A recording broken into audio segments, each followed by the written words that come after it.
अस्सलाम वालेकुम दोस्तों। आपने अक्सर ऐसे वीडियो देखे होंगे इंटरनेट पर जो वायरल होते रहते हैं कि मुसलमान ज़्यादा शादियाँ करते हैं और ज़्यादा बच्चे पैदा करते हैं। और नेताओं को आपने इस तरीके के स्लोगन बोलते हुए देखा होगा कि हम 5 हमारे 25। हिंदू हम दो हमारे दो और वह हम 5 हमारे 25 करते रहे। जब इस तरीके की बातें की जाती हैं तो बहुत से ऐसे लोग हैं जो इन बातों पर यकीन भी कर लेते हैं। और आईटी सेल शायद आप तक ऐसी इन्फॉर्मेशन पहुंचाती रहती होगी व्हाट्सएप यूनिवर्सिटी के ज़रिए। लेकिन मैं एक मुसलमान हूं, हज़रत मोहम्मद सल्लल्लाहु ताला अलैहि वसल्लम का मानने वाला हूं, जिन्होंने तमाम ज़िंदगी लोगों के साथ अच्छा व्यवहार किया और पूरी दुनिया को सही, सच्ची और बेहतरीन तालीमात पहुँचाई। यही वजह है कि आज अल्हम्दुलिल्लाह दुनिया में सेकंड नंबर पर सबसे ज़्यादा फैलने वाला इस्लाम मौजूद है। तो सबसे पहले बात करते हैं कि इसमें कितनी सच्चाई है कि मुसलमान ज़्यादा शादियां करते हैं। ये बात बहुत सारे लोग ख़ास तौर पर हमारे हिंदू भाई मुसलमानों का मजाक बनाते हुए मिलते हैं। मैंने बहुत मेहनत से एक डाटा इकट्ठा किया है, पता ये चलेगा कि मुसलमान ज़्यादा शादियां करते हैं। इस पर रिसर्च भी की गई है। 2011 में जनगणना की गई थी, उस वक्त जो डेटा निकल कर आया था वो था कि 1000 मर्दों पर सिर्फ और सिर्फ 951 महिलाएं थीं। यानी उस वक्त 2011 में अगर हम इस रिसर्च को सही मान लें, जो कि सरकार के द्वारा कराई गई थी, किसी प्राइवेट शख्स ने नहीं की थी, तो अगर एक मुस्लिम मर्द एक मुस्लिम औरत से अगर शादी करता है, इसके बावजूद भी 49 मर्द कुंवारे रह जाएंगे। ये बिल्कुल सही डाटा है। यानी ये बिल्कुल ही गलत जानकारी फैलाई जाती है कि मुसलमान ज़्यादा शादियाँ करते हैं। जब इतनी औरतें ही नहीं हैं तो डबल ट्रिपल मतलब ज़्यादा शादियाँ कैसे मर्द कर सकता है। यहाँ पर भी हम नहीं रुकेंगे।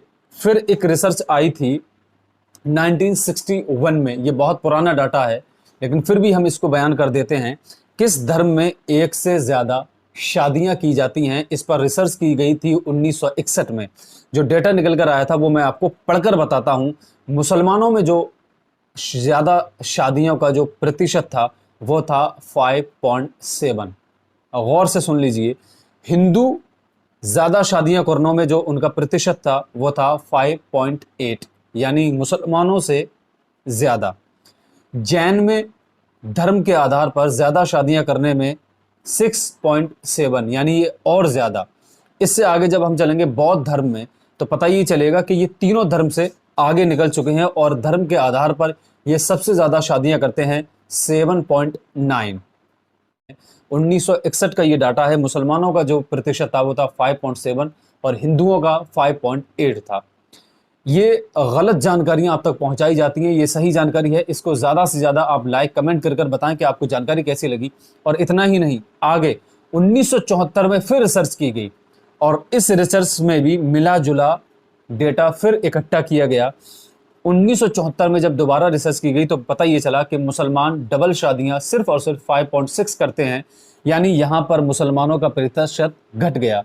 जो प्रतिशत 1961 में 5.7 था वो घटते घटते 1974 में 5.6 हुआ और हिंदुओं का डबल शादी का जो प्रतिशत 5.8 था यहाँ पर उतना ही कायम रहा। यानी मुसलमानों का डबल शादी करने का जो चलन था वो कम हुआ और हिंदुओं का बदलते बढ़ते हुए दौर के साथ बढ़ गया।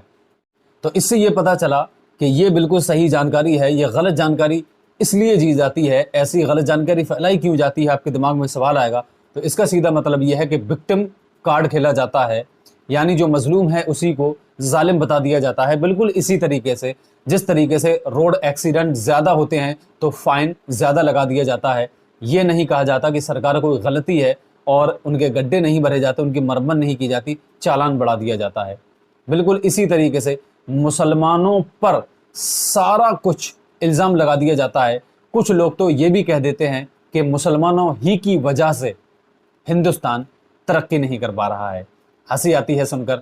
अगर देश के यही हालात रहे, इन मुद्दों को झूठा बना बनाकर अपनी नाकामयाबियों को अगर सरकार छुपाती रही तो यकीन करिए बेरोज़गारी का आलम ये होगा कि 2 और 3 शादियों तो बहुत दूर की बात है, कोई लड़की एक शादी करने के लिए भी राज़ी नहीं होगी। नफ़रत मत फैलाइए, मोहब्बत फैलाइए। और मोहब्बत अगर आप फैलाना चाहते हैं, आप चाहे हिंदू हैं, मुसलमान हैं, सिख हैं, ईसाई हैं, बौद्ध हैं, जैन हैं, अगर आपके अंदर ज़रा सी भी इंसानियत और मोहब्बत है तो इस सही जानकारी को अपने दोस्तों के साथ, परिवार के साथ अपने तमाम कलीग्स के साथ इसको शेयर कीजिए, लाइक कीजिए और कमेंट कर ज़रूर बताइए कि ये जानकारी आपको कैसी लगी।